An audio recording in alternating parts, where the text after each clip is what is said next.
ഇന്ന് നമ്മുടെ ഈ സമൂഹത്തിൽ ക്യാൻസർ അല്ലെങ്കിൽ അർബുദം ഒരു ഒരു എന്താ പറയുക, എപ്പോഴും കേൾക്കുന്ന ഒരു വാക്കായി മാറിയിരിക്കുകയാണ് അല്ലേ. നമ്മൾ എടുത്തു നോക്കിക്കഴിഞ്ഞാൽ നമ്മുടെ ചുറ്റുവട്ടങ്ങളിൽ തന്നെ എടുത്തു നോക്കിക്കഴിഞ്ഞാൽ ഒരു 10 വീട് എടുത്താൽ അതിൽ ഒരു വീട്ടിലെങ്കിലും ഒരു ക്യാൻസറിൻ്റെ ഹിസ്റ്ററിയോ അല്ലെങ്കിൽ ഒരു ക്യാൻസർ രോഗിയോ അല്ലെങ്കിൽ അവരുമായി ബന്ധപ്പെട്ട് ഈ വാക്ക് എങ്ങനെയെങ്കിലും അവിടെ വന്നിരിക്കും. അപ്പം അത്തരത്തിലാണ് നമ്മളുടെ ഇടയിൽ ക്യാൻസർ എന്ന രോഗം ഇപ്പോൾ പടർന്നു പിടിക്കുന്നത്. അപ്പം ഓരോ അവയവങ്ങളിൽ അല്ലെങ്കിൽ ഓരോ ഭാഗങ്ങളിൽ, ശരീരത്തിലെ ഓരോ ഭാഗങ്ങളിൽ ക്യാൻസർ വന്നു ചേരാറുണ്ട് അല്ലേ. നമ്മൾ കേൾക്കാറുണ്ട് ഇപ്പം ബ്ലഡിലെ ക്യാൻസറാണ്, അല്ലെങ്കിൽ ബ്രസ്റ്റ് ക്യാൻസറാണ്, അല്ലെങ്കിൽ പ്രോസ്റ്റേറ്റ് ക്യാൻസറാണ്, അങ്ങനെ പലതരത്തിലെ ക്യാൻസേഴ്സ് ഉണ്ട്. പക്ഷെ പൊതുവായി ക്യാൻസേഴ്സിന് ലക്ഷണങ്ങളുണ്ടോ? ഉണ്ടെങ്കിൽ അവയെല്ലാം. അപ്പോൾ നമുക്ക് അതൊന്ന് നോക്കാം. എന്ന് വെച്ചാൽ പലപ്പോഴും അറിവില്ലായ്മ കൊണ്ട് ക്യാൻസറിൻ്റെ ഏറ്റവും വലിയ പ്രത്യേകത എന്ന് വെച്ചാൽ പല ഭാഗങ്ങളിലെ ക്യാൻസേഴ്സ് നമ്മൾ ആദ്യഘട്ടത്തിൽ തന്നെ കണ്ടുപിടിച്ചാൽ അത് നമുക്ക് നല്ല രീതിയിൽ ചികിത്സിച്ച് മാറ്റി ആ ഒരു വ്യക്തിക്ക് ഏകദേശം നല്ലൊരു ക്വാളിറ്റി ഓഫ് ലൈഫോടെ ബാക്കി ശിഷ്ടകാലം ജീവിച്ച് തീർക്കാൻ പറ്റുന്നതാണ്. പക്ഷേ പലപ്പോഴും ഇത് മിസ്ഡയഗ്നോസ് ചെയ്യുകയോ അല്ലെങ്കിൽ ഇതിൻ്റെ ഡയഗ്നോസിസ് ഇത് കണ്ടുപിടിക്കാൻ നമ്മൾ വിട്ടുപോവുകയോ ചെയ്തു കഴിഞ്ഞാൽ പിന്നെ ഇത് ചികിത്സിച്ച് മാറ്റുക എന്ന് വെച്ചാൽ ഒരു ശരിക്കും ഇമ്പോസിബിൾ ആയിട്ടുള്ളൊരു കാര്യമായി മാറും. അപ്പം നമ്മൾ ചികിത്സിക്കാനുള്ള ശ്രമങ്ങൾ വെറുതെ ചികിത്സിക്കാൻ ശ്രമിക്കുന്നു എന്ന് മാത്രമേ ഉണ്ടാവുള്ളൂ. അപ്പം എന്തൊക്കെയാണ് ക്യാൻസറിൻ്റെ പൊതുവായ ലക്ഷണങ്ങൾ? ഇപ്പം ക്യാൻസർ എന്ന വാക്കിൽ നമുക്ക് അറിയാം അല്ലേ, എന്തെങ്കിലും ഒരു ഒരു ഓവറായിട്ടുള്ളൊരു ഗ്രോത്ത്, ഒരു ട്യൂമർ അല്ലെങ്കിൽ എന്തെങ്കിലും ഒരു അമിതമായ ഒരു വളർച്ച, അതാണ് ക്യാൻസറിൻ്റെ. ക്യാൻസർ എന്ന് പറയുമ്പോൾ നമ്മുടെ മനസ്സിൽ ആദ്യമേ വരുന്ന ഒരു ഐഡിയ അതാണ്. അപ്പം അത് തന്നെ നമുക്ക് ആദ്യ ലക്ഷണമായിട്ട് എടുക്കാം. നമ്മുടെ ശരീരത്തിലെ ഏത് ഭാഗത്തായാലും അവിടെ വേദനയുള്ളതോ വേദനയില്ലാത്തതോ, പ്രത്യേകിച്ചും വേദനയില്ലാത്ത മുഴകളോ തടിപ്പുകളോ ആയിരിക്കും ആദ്യഘട്ടങ്ങളിൽ കാണപ്പെടുക.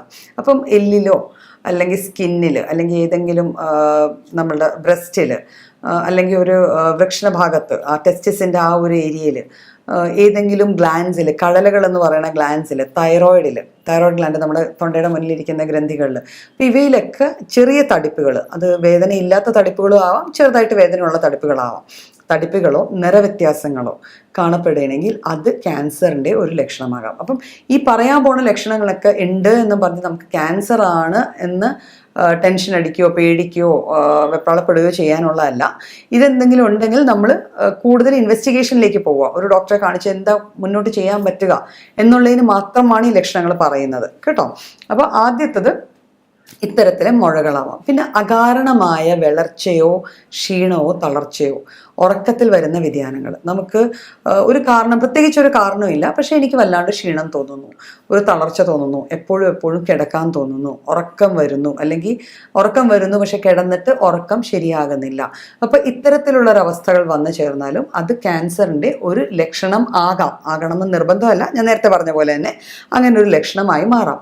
പിന്നെ അകാരണമായ ഒരു ഉത്കണ്ഠ, ആങ്സൈറ്റി. നമ്മുടെ ശരീരം എപ്പോഴും നമ്മുടെ ശരീരത്തിൽ ഉണ്ടാവുന്ന മാറ്റങ്ങളുടെ ഒരു സൈൻ അല്ലെങ്കിൽ ഒരു ലക്ഷണം, ഒരു വാർണിംഗ് സൈൻ നമുക്ക് തരാറുണ്ട്.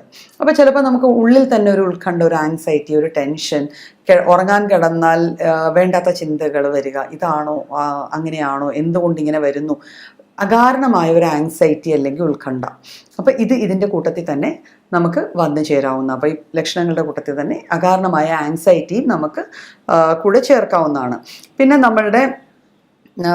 ശരിക്കും നമ്മളുടെ ബോഡിയിൽ കുറച്ച് ഓറിഫൈസസ് അല്ലെങ്കിൽ കുറച്ച് ഔട്ട്ലെറ്റ്സ് ഉണ്ട്. നമ്മുടെ മൂക്ക്, വായ, അല്ലെങ്കിൽ യൂറിൻ പാസ് ചെയ്യണ യൂറിത്ര, പിന്നെ ഏനസ്, മലദ്വാരം. അപ്പോൾ ഈ ഭാഗങ്ങളിൽ നമുക്ക് നോർമലായിട്ടുള്ള കുറച്ച് ഡിസ്ചാർജസ് ആണ് പൊതുവെ ഉണ്ടാവുക. ചെവി. അപ്പോൾ ഈ ഭാഗങ്ങളിൽ നിന്ന് എബ്നോർമലായിട്ടുള്ള ഏതെങ്കിലും തരത്തിലുള്ള ഡിസ്ചാർജ്, ഇപ്പം വെജൈനയിൽ നിന്നാണെങ്കിൽ, അതായത് സ്ത്രീകളിലാണെങ്കിൽ ചിലപ്പോൾ ഒരു വെള്ളപ്പൊക്ക്, ഒഫെൻസീവ് ആയിട്ടുള്ള ഒരു വെള്ളപ്പൊക്കാവാം. അങ്ങനത്തെ ഒരു ദുർഗന്ധമുള്ളതോ അല്ലെങ്കിൽ വല്ലാതെ ഇറിറ്റേറ്റ് ചെയ്യുന്ന ഒരു സ്രവമായിരിക്കുക വരിക. മലദ്വാരത്തിൽ നിന്ന് അതുപോലെ തന്നെ ദുർഗന്ധം വമിക്കുന്നതായിട്ടോ അല്ലെങ്കിൽ രക്തം പുടർന്നതായിട്ടോ ഉള്ള എന്തെങ്കിലും ഒരു ഡിസ്ചാർജ് ഉണ്ടാവാം. മൂക്കിൽ നിന്ന് അകാരണമായി രക്തം വരിക, മോണയിൽ നിന്ന്, പല്ലുകളിൽ നിന്ന് ബ്ലഡ് വരിക അല്ലെങ്കിൽ ഡിസ്ചാർജസ് വരിക, ചെവിയിൽ നിന്ന് ഡിസ്ചാർജ് വരിക. അപ്പോൾ ഇത്തരത്തിൽ നമ്മളുടെ ബോഡിയിലെ നാച്ചുറൽ ഓറിഫൈസസിൽ നിന്ന് അൺനാച്ചുറൽ ആയിട്ടുള്ള ഡിസ്ചാർജസ് വരിക, ദുർഗന്ധമോ ചിലപ്പം ഒട്ടുന്നതോ ബ്ലഡ് സ്റ്റെയിൻഡോ കളർ ചേഞ്ചോ ആയിട്ടുള്ള ഡിസ്ചാർജസ് വരിക. ഇത് ഏതെങ്കിലും തരത്തിൽ ഒരു ക്യാൻസറിൻ്റെ ലക്ഷണമായി നമുക്ക് കണക്ക് കൂട്ടാവുന്നതാണ്. ഇതുകൂടാതെ നമ്മളുടെ ശരീരത്തുള്ള മറുകുകൾ അല്ലെങ്കിൽ പാടുകൾ, ചെറിയ മറുകുകൾ, ചെറിയ കുരുക്കൾ, പരുക്കൾ, പാടുകൾ 1-2 ആഴ്ച പ്രോപ്പറായിട്ട് നമ്മൾ അത് മാനേജ് ചെയ്തിട്ടും അത് പോകാതെ അതേപോലെ ഇരിക്കുകയോ പെട്ടെന്ന് ആകസ്മികമായി വളരുകയോ അല്ലെങ്കിൽ അതിൻ്റെ ടെക്സ്ചറിൽ ചേഞ്ച് വരികയോ, ഒരു അരിമ്പാറ പോലെ വന്നിട്ട് അത് പെട്ടെന്ന് വളരുക, നമ്മൾ പ്രതീക്ഷിക്കുന്നേക്കാളും കൂടുതൽ വളരുന്നുണ്ട്, വളർച്ച വരുന്നുണ്ട്, അതിൽ നിന്ന് ബ്ലീഡിങ് ഉണ്ടാവുന്നുണ്ട്. അപ്പോൾ ഇത്തരത്തിലെ സ്കിൻ ചേഞ്ചസും പലപ്പോഴും ക്യാൻസറിൻ്റെ ലക്ഷണങ്ങളായി നമുക്ക് കണക്കാക്കാവുന്നതാണ്. അത് ഇതിൻ്റെ കൂടെ വേറെ ലക്ഷണങ്ങളും കൂടെ ഉണ്ടെങ്കിൽ നമ്മൾ നാച്ചുറലി ഒരു ഇൻവെസ്റ്റിഗേഷന് പോകേണ്ടതാണ്. പിന്നെ വരാൻ ചാൻസ് ഉള്ള കാണപ്പെടുന്ന ഒരു ലക്ഷണം എന്ന് വെച്ചാൽ അകാരണമായ വേദനകൾ. ഇപ്പം നമുക്ക് വയറ് വേദന എടുക്കുന്നുണ്ട്, അതിന് പ്രത്യേകിച്ച് കാരണമൊന്നുമില്ല. നമ്മൾ സാധാരണ എപ്പോഴും വയറുവേദന ഗ്യാസിൻ്റേതായിരിക്കും, ഭക്ഷണമായിട്ട് റിലേറ്റ് ചെയ്യാറുണ്ട്. പക്ഷെ നമ്മൾ അത് ചെക്ക് ചെയ്തിട്ടും നമുക്കൊരു വേദന വരുന്നുണ്ട്, അതിന് പ്രത്യേകിച്ച് ഒരു കാരണം വരേണ്ട കാര്യമില്ല എങ്കിൽ അത് ക്യാൻസറിൻ്റെ ലക്ഷണമാകാം. പിന്നെ നമ്മളിപ്പോൾ വെയിറ്റ് ലോസിനൊന്നും ചെയ്യുന്നില്ല, നമ്മൾ പ്രത്യേകിച്ച് ഭക്ഷണത്തിലൊരു മാറ്റം വരുത്തിയില്ല, നമ്മൾ പ്രത്യേകിച്ച് നമ്മുടെ ദിനചര്യകളിൽ മാറ്റം വരുത്താതെ തന്നെ നമ്മുടെ ശരീരഭാരം ക്രമാതീതമായിട്ട് കുറയുക.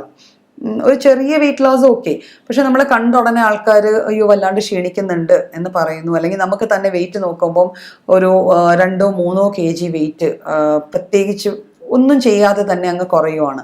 അപ്പോൾ അത്തരത്തിൽ ഒരു വെയിറ്റ് ലോസ് നമ്മുടെ ബോഡിയിൽ ഉണ്ടാവുക, ഈ ലക്ഷണത്തെ നമുക്ക് ക്യാൻസറിൻ്റെ ഒരു പ്രൈമായിട്ടുള്ളൊരു ലക്ഷണമായിട്ട് കണക്കൂട്ടാവുന്നതാണ്. അപ്പോൾ ഈ പറഞ്ഞ ലക്ഷണങ്ങൾ ഒന്നൊന്നായിട്ടോ അല്ലെങ്കിൽ അതിൻ്റെ ഒരു കൂട്ടായ്മയോ നമ്മളിൽ കാണുന്നുണ്ടെങ്കിൽ നമ്മൾ ചെയ്യേണ്ടത് എന്താണെന്ന് വെച്ചാൽ നമ്മുടെ ഏറ്റവും അടുത്തുള്ള ഒരു നല്ല ഡോക്ടറെ കാണുക, സമീപിക്കുക. ഈ ലക്ഷണങ്ങൾക്ക് വേണ്ടി ചിലപ്പം കുറച്ച് ഇൻവെസ്റ്റിഗേഷൻസ് പറയും, ബ്ലഡ് ടെസ്റ്റുകൾ കാണും, ചിലപ്പോൾ കുറച്ച് ട്യൂമർ മാർക്കേഴ്സ് എന്ന് പറഞ്ഞ ടെസ്റ്റുകളുണ്ട്. ഈ ടെസ്റ്റുകളൊക്കെ ചെയ്തിട്ട് ഇത് ക്യാൻസർ ആണോ അല്ലയോ എന്ന് നമുക്കറിയാൻ പറ്റും. പക്ഷെ എപ്പോഴും നമ്മൾ ഈ ലക്ഷണങ്ങൾ കണ്ടാൽ ഇൻവെസ്റ്റിഗേഷൻസിന് പോകാതെ ഇരിക്കുന്നതാണ് ഏറ്റവും വലിയ മണ്ടത്തരം. എന്ന് വെച്ചാൽ എപ്പോഴും ഇൻവെസ്റ്റിഗേറ്റ് ചെയ്ത് ഏത് സ്റ്റേജിലാണ് അസുഖം എന്ന് അറിഞ്ഞു കഴിഞ്ഞാൽ നമുക്കതിപ്പോൾ ക്യാൻസർ അല്ലാത്ത പക്ഷം പോലും അത് എത്രയും പെട്ടെന്ന് ചികിത്സിച്ച് മാറ്റാവുന്നതാണ്.